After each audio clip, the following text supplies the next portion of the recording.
Assalamualaikum warahmatullahi wabarakatuh.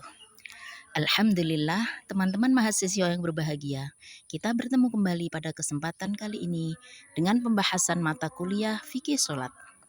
Diharapkan setelah materi kuliah ini kita bedah bersama, teman-teman bisa memahami dan mengamalkan ibadah dengan benar.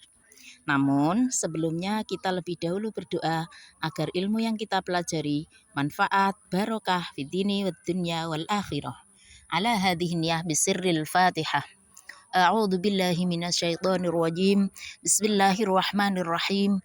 Alhamdulillahi rabbil alamin. Arrahmanir rahim. Maliki yaumiddin. Iyyaka na'budu wa iyyaka nasta'in. Ihdinas siratal mustaqim. Siratal ladzina an'amta 'alaihim ghairil maghdubi 'alaihim waladdallin. Rabbighfirli wa liwalidayya walil mu'minina amin. Nah, mari kita akan membahas tentang wajib sholat.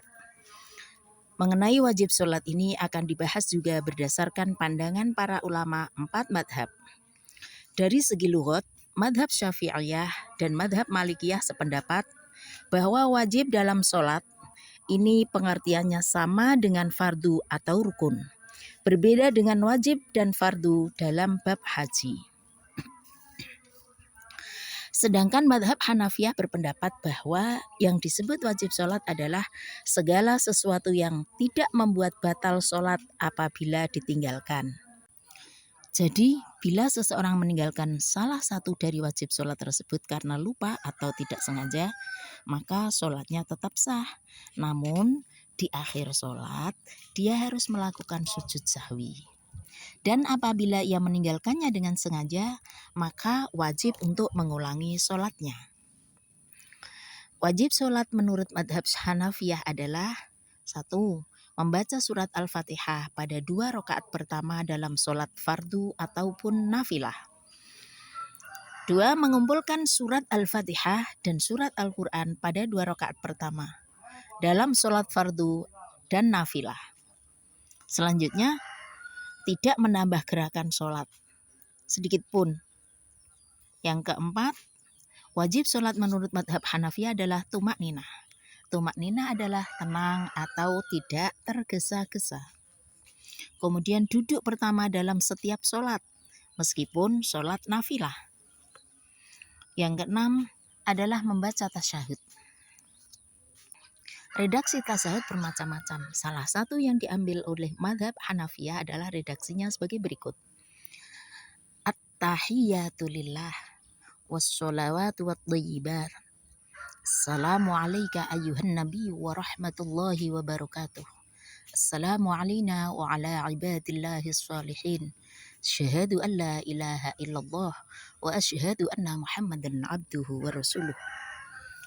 Yang ketujuh, mengucap 2 kali salam pada akhir sholat. Yang kedelapan, pada rakaat ketiga dalam sholat witir membaca kunut setelah membaca surat Al-Fatihah dan surat dalam Al-Quran. Kemudian yang kesembilan, wajib sholat menurut madhab Hanafiyah adalah melakukan 3 kali takbir dalam sholat Idul Fitri dan Idul Adha. Kemudian yang nomor 10 adalah bagi imam sholat harus mengeraskan suara pada sholat subuh, Jumat, tarawih, witir Ramadan, sholat Idul Fitri dan Idul Adha. Juga 2 rakaat pertama sholat maghrib dan isya. Tapi apabila sholat sendirian boleh membaca keras atau pelan. Nomor 11. Wajib sholat menurut madhab Hanafiyah adalah bagi seorang makmum tidak membaca apapun ketika sholat berjamaah karena ditanggung imam. Nomor 12, menyentuhkan hidung dan dahi ketika sujud ke tempat sujud atau ke tempat sholat. Nomor 13, mengucapkan takbir Allahu Akbar. Namun apabila tidak bisa, boleh diganti dengan salah satu asma Allah. Tidak bisa dimaksudkan di sini adalah tidak fasih dalam membacanya atau tidak bisa dalam mengucapkannya. Adapun menurut madhab Hanabilah, wajib di dalam sholat tersebut yaitu sesuatu hal yang dapat membatalkan puasa, shaum, apabila sengaja ditinggalkan, dan tidak batal apabila lupa, namun harus diganti dengan sujud sahwi. Oke, teman-teman mahasiswa yang berbahagia, mari kita lanjutkan pembahasan wajib sholat menurut madhab Imam Hambali atau madhab Hanabilah. Wajib sholat tersebut adalah 1. Semua takbir di dalam sholat kecuali takbiratul ihram, karena takbiratul ihram merupakan fardu sholat. 2. Mengucapkan sami'allahu liman hamidah bagi imam dan sholat yang sendirian. Nomor 3. Mengucapkan Rabbana walakal hamd ketika i'tidal 1 kali. Yang keempat, membaca Subhana Rabbiyal Azim 1 kali ketika ruku. Yang kelima, membaca Subhana Rabbiyal A'la 1 kali ketika sujud.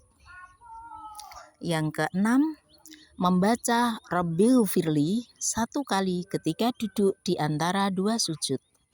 Kemudian yang terakhir, wajib sholat menurut madhab Imam Hambali adalah tasyahud awal. Adapun madhab Syafi'i dan Maliki sepakat bahwa tidak terdapat kategori tersendiri dalam wajib sholat, sebagaimana yang terdapat pada pendapat Imam Hanafi dan Hambali. Jadi, madhab Syafi'i dan madhab Maliki hanya mengkategorikan fardu dan sunnah di dalam sholat. Teman-teman, sampai di sini ada yang ingin bertanya? Oke. Nanti kalau ada yang kurang paham bisa WA ke grup ya. Sampai di sini materi kali ini, dan mengingatkan teman-teman semua untuk mengerjakan tugas, dan mengingatkan pula materi yang akan kita bahas pekan depan adalah tentang rukun sholat. Semoga bermanfaat. Fid-dini wad-dunya wal akhirah. Al-Fatihah. A'udzu billahi minasyaitonir rajim. Bismillahirrahmanirrahim. Alhamdulillahirabbil alamin. Arrahmanir rahim. Maliki yaumiddin. Iyyaka na'budu wa iyyaka nasta'in. Ihdinas siratal mustaqim. Siratal ladzina an'amta 'alaihim ghairil maghdubi 'alaihim waladdallin. Subhanakallahumma wa bihamdika asyhadu an la ilaha illa anta astaghfiruka wa atubu ilaik. Assalamualaikum warahmatullahi wabarakatuh.